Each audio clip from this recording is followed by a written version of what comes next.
Olá, sou Márcio Lopes, voltando aí com Papo Reto com o Red Hunter, né? Hoje é o episódio número 13, na especial Covid-19 e a quarentena.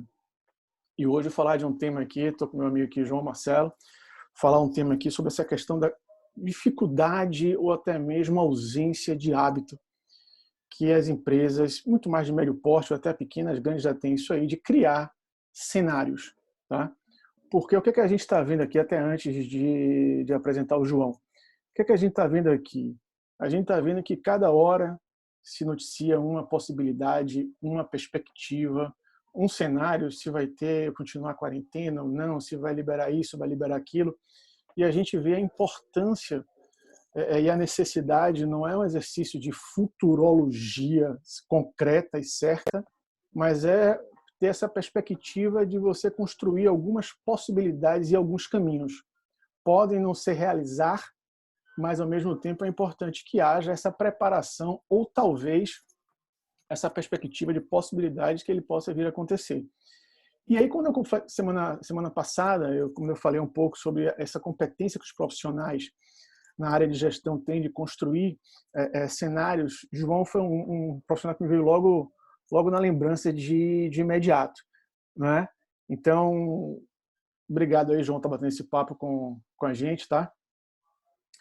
João, profissional aí formado em engenharia mecânica, com pós-graduações, mestrado em administração, também mestrado lá em Lisboa, ou seja, tem uma carreira interessante aí, acadêmica e profissional, passou por instituições consolidadas, passou por instituições na área de serviços, na área de saúde, então está um pouco aí dentro dessa dinâmica do dia a dia. João, seja bem-vindo, cara, obrigado aí pela sua disponibilidade.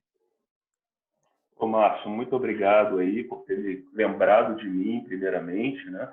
A gente já tem aí uma história longuinha, né? Pois é. Já tem um convívio aí, uma história longa. Só agradeço aí por você ter me convidado e eu acho que esse tópico é fundamental aí nesse momento de crise, né? De incerteza, principalmente, que a gente está vivendo. E estou aqui para colaborar o mais possível e responder aí todas as tuas perguntas e eventuais dúvidas futuras aí que nossos ouvintes aí tiverem.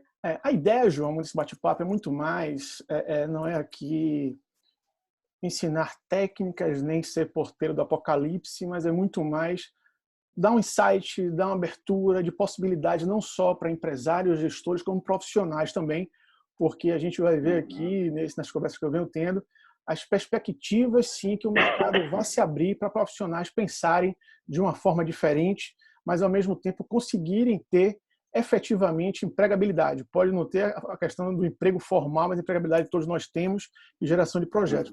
João, nessas andanças suas aí, cara, e hoje, João, se quiser também você pode dar uma passada aí na sua operação atual, como é que você vê eu vou chamar um pouco desse equilíbrio, porque nós vimos no passado a ferramenta do planejamento estratégico, ela é importante, não é? Mas com a dinâmica do mercado, viu-se que às vezes a construção de cenários de 3, 5, 10 anos para frente, que não fossem grandes indústrias pesadas em suas movimentações, ficou meio de lado para algumas ferramentas mais dinâmicas, né? E às vezes até mais imediata.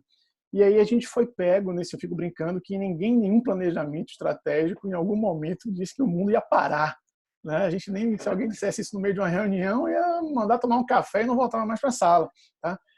Mas como é que você vê isso, cara? Como é que você vê um pouco desse momento e ao mesmo tempo desse equilíbrio dessas ferramentas?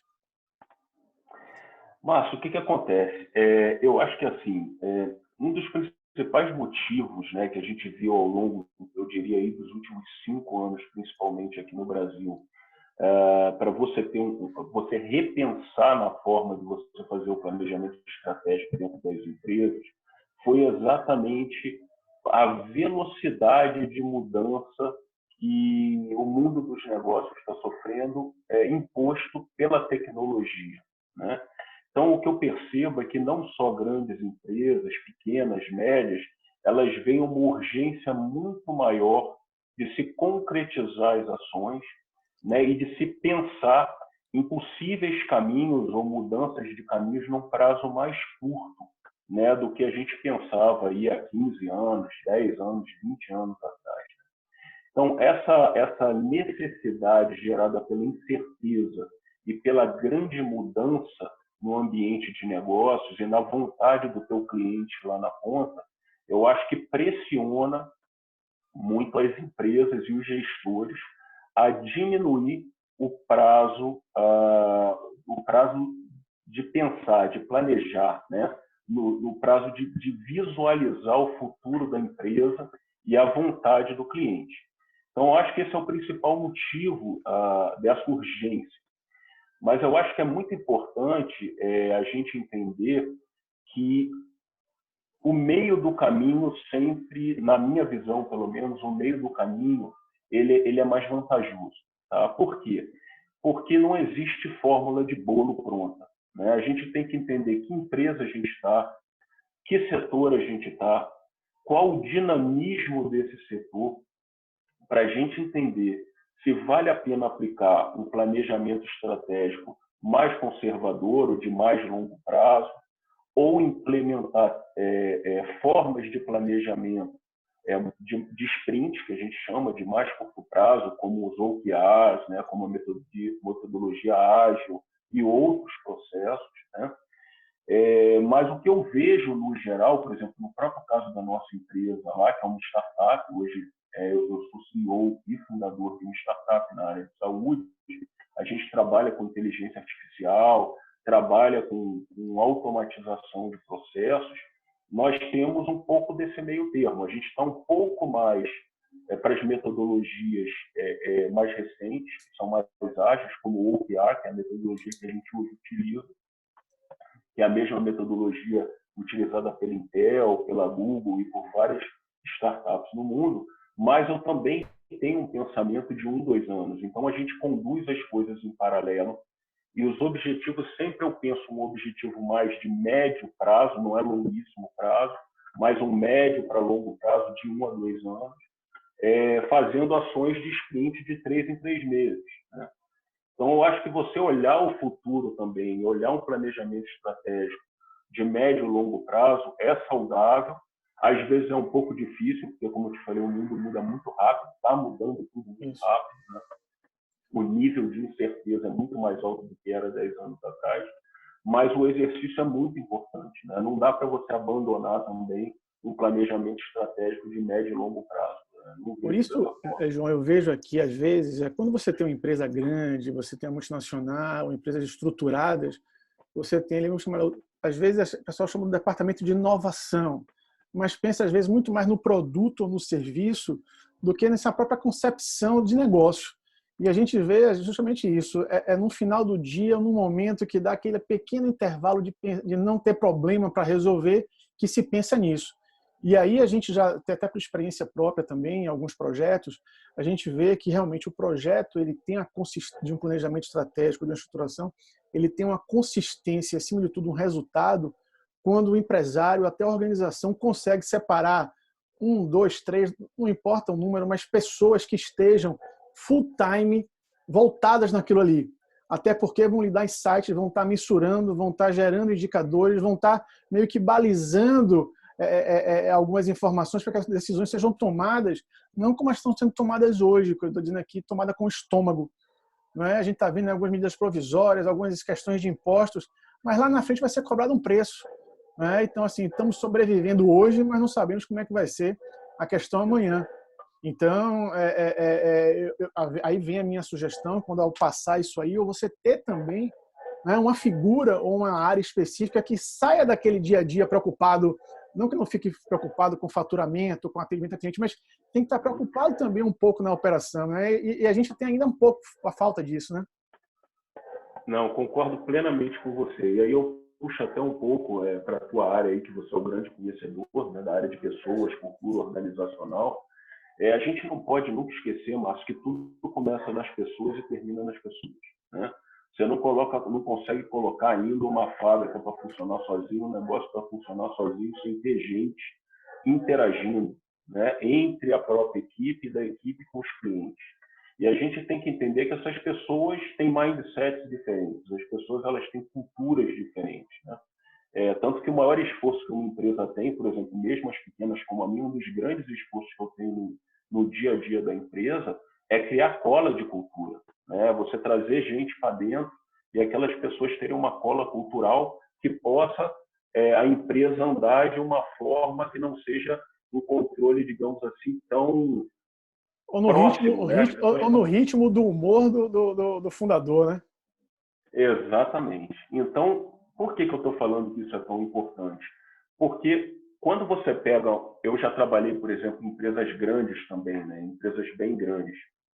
Quando você pega uma empresa muito grande, é natural que as pessoas e a própria empresa seja menos avessa ao risco.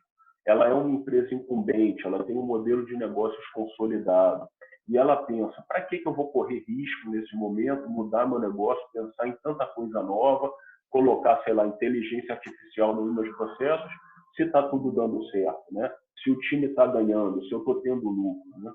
Então, esse mindset mais conservador e mais avesso à inovação, ele tem que ser, digamos assim, contrabalançado por esse tipo de ação que você falou. Então, as empresas, por exemplo, aqui em São Paulo, você vê que as empresas é muito comum você criar laboratórios, por exemplo, ou criar áreas específicas para inovação, para aplicação de inteligência artificial. Outro dia eu estava conversando com um líder de um hospital muito conhecido aqui em São Paulo, ele está entre os 5 melhores hospitais de São Paulo, gigantesco, que eles criaram um laboratório de inteligência artificial dentro do hospital, que é digamos, uma célula separada do dia a dia da organização. Tem gente separada, profissionais separados com um mindset mais inovador. Ritmo diferente, né? Ritmo totalmente diferente, mas que conversa com o hospital, com a parte, digamos assim, do negócio, e entende o negócio do hospital, que é fundamental, né? Então, isso está sendo comum e eu acho que realmente, como você falou, é o melhor caminho para você pensar no futuro, pensar em inovar, mas, ao mesmo tempo, não perder o pé do teu negócio. João, você vem de uma... Isso é bacana, que você vem de uma experiência, de uma formação com mestrado, especializações, vem de questão de meio acadêmico, mas também vem de meio empresarial até robusto, vem agora com sua operação, não volumosa em termos de gente, mas bastante interessante na operação dela. Mas como é que assim, como é que você está vendo, ou você percebe, porque, de novo, quando a gente fala na construção de cenários, não cenários no achômetro, no achismo, talvez aconteça.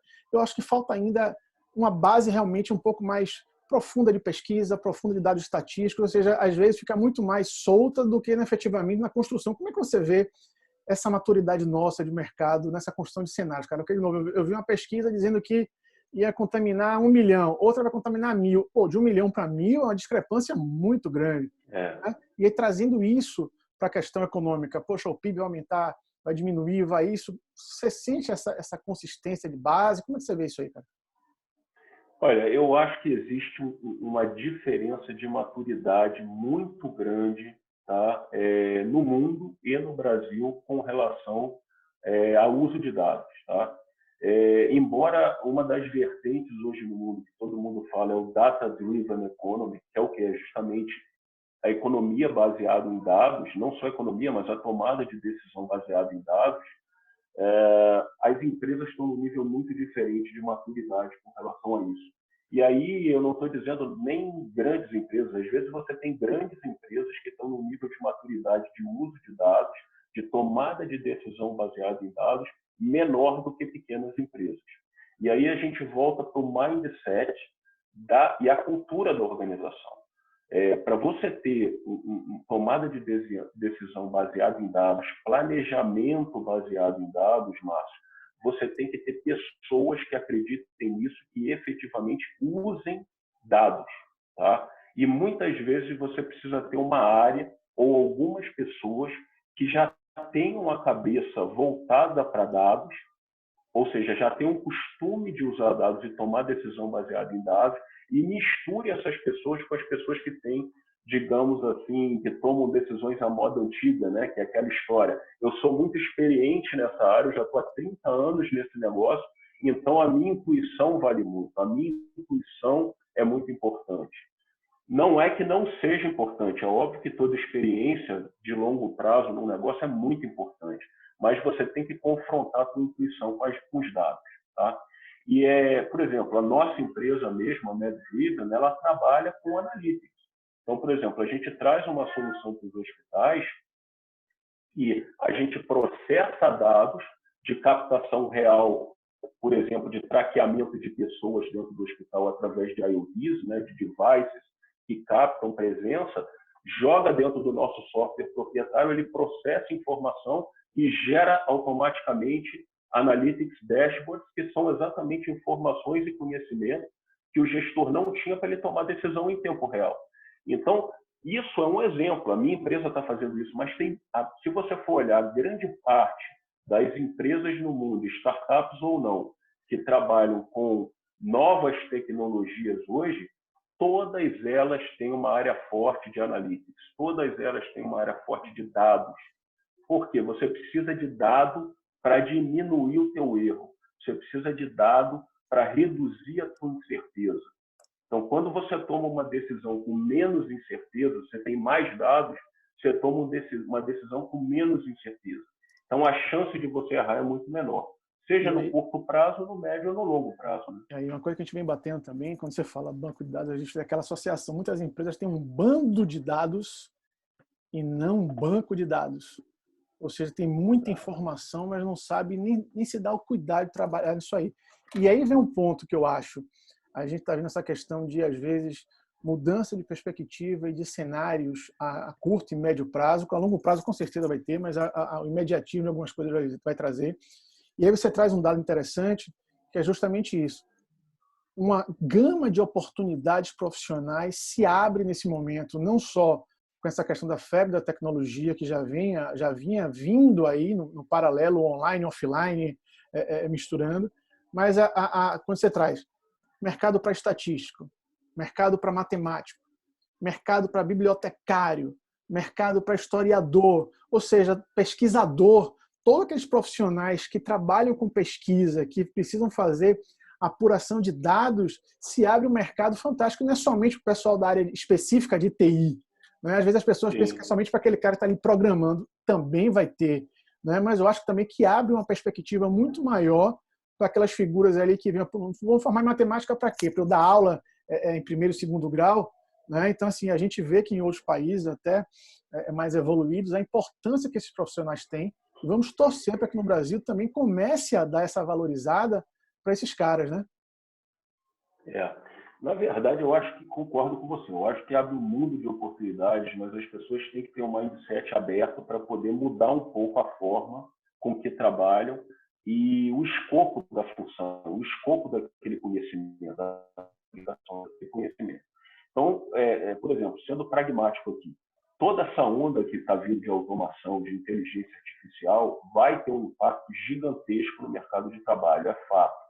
Mas o que a gente tem que entender é que a máquina ela não faz julgamento. Pelo menos hoje e ao longo aí de muitas dezenas de anos, provavelmente a gente não vai ter a máquina fazendo julgamento humano. E a máquina ela é boa para trabalhar com volume muito grande de dados, não com volume pequeno de dados, e aí que você exige mais intuição. A máquina não sabe fazer isso. Então, a gente tem que entender que cada vez mais o julgamento, a tomada de decisão, né, o treinamento, a relação pessoal vai pesar mais.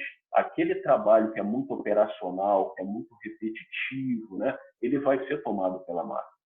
E aí, esses profissionais que estão em trabalhos, isso já está acontecendo, tá, Márcio? Se você olhar em algumas áreas, como, por exemplo, a própria área de contabilidade, né? Você está olhando algumas áreas médicas, como radiologia, são áreas que a tendência é que a máquina tome, não vai tomar todo o trabalho, mas você não vai precisar de tantos profissionais como você tem hoje, né? Você vai reduzir o número de profissionais. Mas esses profissionais têm enormes possibilidades em outras áreas. Por exemplo, você está abrindo profissões novas agora, já lá fora, isso é mais comum, que não existiam até então. Por exemplo, você conseguir treinar a máquina, porque, na verdade, quando você fala de inteligência artificial, é como se a máquina fosse uma criança. Você tem que ensinar os padrões de comportamento, né? E alimentar de dados e ir ensinando. Por exemplo, processamento de linguagem natural. Como é que a Alexa ela consegue falar com a gente? Aquilo é um monte de gente treinando a fala. Para ela falar um inglês perfeito, tem que ter um cara, por exemplo, que às vezes é um linguista, é um jornalista, que sabe falar muito bem o inglês ou o português, que está corrigindo aquela máquina o tempo inteiro, que está treinando a máquina o tempo inteiro. Então, você tem uma série de profissões aí, cara. Por exemplo, para os gestores, né, que provavelmente é nosso público que a gente está conversando. Os gestores, eles não precisam ser especialistas, eles não precisam programar, mas eles têm que entender como a tecnologia, as diferentes tecnologias podem impactar os negócios das empresas, da empresa dele. Como é que impacta? Quem que eu posso trazer para dentro da empresa que pode me ajudar a fazer um processo de transformação sem eu esquecer do meu negócio hoje? E isso tem tudo a ver com planejamento, né? Tudo a ver com planejamento. E aí eu estou falando de planejamento de médio prazo. Talvez eu não esteja apto para trazer uma pessoa, mudar uma área, criar um laboratório de inteligência artificial ou automatizar um determinado processo nesse momento que eu estou sem dinheiro, tá? Eu estou numa pandemia, está tudo muito incerto. Mas eu já tenho que olhar para o futuro, para daqui a 1 ano, 2, e falar quando que eu vou entrar nesse processo? Porque se eu não entrar nesse processo, eu vou perder diferencial competitivo, né? Eu digo assim, até uma coisa tão simples que agora está se falando tanto, né? Aquele médio restaurante que não tinha um serviço de delivery teve que se aprontar em 2 dias para tentar acontecer. Mas para quem está vindo e ouvindo a gente aqui, João, um ponto que a gente até conversou um pouco antes, a falta também de profissionais até especializados, não precisa nem grande especialização, mas até no nível básico para algumas oportunidades, né? Exatamente. Olha, eu vi um dado muito triste. Isso é uma coisa que a gente já está sofrendo aqui em São Paulo, tá? A gente já está sofrendo um apagão de mão de obra voltada para programação, análise e análise de dados. Então, para você ter uma ideia, eu li faz umas 3 semanas atrás uma reportagem dizendo que no Brasil a gente só tem 1% da mão de obra empregada formada em ciências e em matemática. Nos Estados Unidos são 4,8%. A China hoje eu acho que está em 3,9%. Aí eu estou falando de valores relativos, nem estou falando de absolutos. Se eu for contar 3,9% na China, é uma estupidez, né, de gente. E isso é uma coisa muito complicada. Por quê? Porque se você está falando que no futuro próximo as empresas cada vez mais vão ter que tomar decisões baseadas em dados, vão ser necessários cada vez mais profissionais, e aí eu não estou falando de matemática, o próprio gestor que faz administração, ele tem que estar preparado para trabalhar com dados, para analisar dados, para ter insights, para poder esquecer um pouco a intuição dele e confrontar essa intuição com os dados que ele recebe, que ele visualiza. Isso vai ser uma competência fundamental. E já existem algumas universidades, eu vou dar um exemplo, eu tenho uma proximidade com o pessoal do ISPER Júnior, inclusive estou vendo alguns processos nossos para eles entrarem e ajudarem a gente. Eles, por exemplo, na cadeira de administração, na faculdade de administração, eles já têm cadeira de Python, de programação em Python. Aí você vai falar, esse cara vai ser um programador, ele vai desenvolver software? Não, mas ele vai usar o Python para analisar dados, ele vai usar como se fosse um Excel.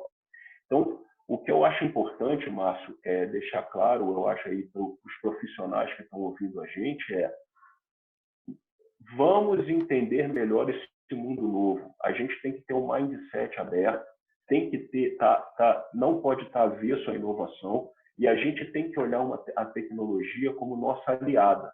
Ela não é uma competidora. A tecnologia que está aí, ela está aí para empoderar os profissionais que tiverem as competências mínimas para poder entender a tecnologia. E um dado, um dado que você traz, João, assim, e deixar aberto aqui, que inclusive algumas instituições, algumas empresas fornecem de forma até gratuita um certo nivelamento, ou até uma certa preparação em algumas programações até, porque como está faltando mão de obra, você precisa formar isso rápido. Isso que você falou, não é só o matemático, o programador, a gente está falando o seguinte, você, de novo, pode ser um professor de qualquer disciplina, você pode ser um vendedor, você pode ser, não importa, você se preparar, porque assim, não tem gente para esse mercado. Não temos profissionais para esse mercado e esse mercado vai ser altamente valorizado em curtíssimo prazo. Já é, e ainda mais agora, não é isso? Exatamente. E isso é muito importante, Márcio, que você falou. Tem muita plataforma em português gratuita oferecendo formações e palestras. Por exemplo, eu faço parte de uma associação chamada Associação Internacional de Inteligência Artificial, I2AI, I2AI. Essa plataforma está fazendo uma maratona, inclusive hoje eu estava ouvindo, de 8 às 9 da manhã, durante 15 dias, todo dia de 8 às 9 horas da manhã, vai ter um profissional com grande experiência em inteligência artificial, que faz parte da associação, dando uma palestra gratuita para poder explicar o que é inteligência artificial. Então, eles não estão falando como programar, descendo no nível de técnico, né, da tecnologia. Eles estão falando para os gestores de negócio. O que é a inteligência artificial? Como é que você aplica isso no seu negócio? Qual o primeiro passo que você tem que dar para pensar em tecnologia e em automação, né? Então, você tem a A2AI, você tem a Data Science Academy, que, por exemplo, tem vários cursos gratuitos de alta qualidade, voltados para tecnologia, voltados para analytics, né, para análise de dados em negócio, e você tem várias outras. Então, tem uma proliferação muito grande de cursos gratuitos para gestores e para profissionais na área de tecnologia, porque as próprias empresas de tecnologia e associações, elas precisam de formar profissionais que entendam esse mundo novo. Porque, veja, se eu estou crescendo, eu tenho que contratar gente. Se eu contratar uma pessoa que já tem uma noção de como a tecnologia impacta o negócio, que já pensa em tomar decisão com base em dados, eu estou encurtando um caminho enorme, uma curva de aprendizado enorme e dinheiro, né? Então, eu estou diminuindo o investimento que eu vou ter que ter nesse novo profissional. Então, é natural que nós, da área de tecnologia, queiramos formar gratuitamente até profissionais, programadores, gestores de negócio que entendam mais de inovação de tecnologia, porque é essa mão de obra amanhã que vai estar trabalhando com a gente, né? Bacana. Então, João, eu vou agradecer, cara, porque a ideia aqui também não é ser rapidinho, mas também não ser muito longão, que não é palestrão, muito mais dar esses insights pessoal, né? E deixar aqui, de novo, quem tiver aí interessado, o João aí, a operação dele da empresa MedDriving, né? Eu vou deixar aí o link do seu perfil, né? As suas informações. Cara, te agradeço, né? Desejo aí sucesso e tudo bom para você e sua família. Deixar um fechamento aqui e fica à vontade. Márcio, muito obrigado. Tenho todo o carinho aí por você, pelo teu pai aí. A gente já está aí junto numa jornada boa aí, né? Já convivemos bastante, trocamos muita ideia. Estou à disposição sempre que você precisar. E esse novo mundo, eu acho que é um mundo que todo mundo está desbravando ao mesmo tempo. Tem uns que estão mais à frente um pouco na questão da tecnologia, outros mais atrás, mas eu quero deixar a mensagem aí que o planejamento estratégico ele é fundamental. Não acredito num planejamento em modismos que dizem, não, agora é só curto prazo, ou não, vamos ficar no planejamento estratégico tradicional. Eu acho que sempre você tem um equilíbrio entre os dois, pesando mais para um lado ou para o outro, a depender da tua indústria, do nível de maturidade do teu negócio. Isso tem que ser refletido, mas eu acho que tem que haver as duas abordagens sempre, né, dentro do negócio. Pensar no curto prazo e pensar no longo prazo é saudável e evita que a gente tome decisões erradas em momentos de histeria, como esse momento que a gente está passando agora. Beleza. Valeu então, cara. Obrigadão. Forte abraço. Se cuida aí. Obrigado, Márcio. Um abraço, cara. Tchau.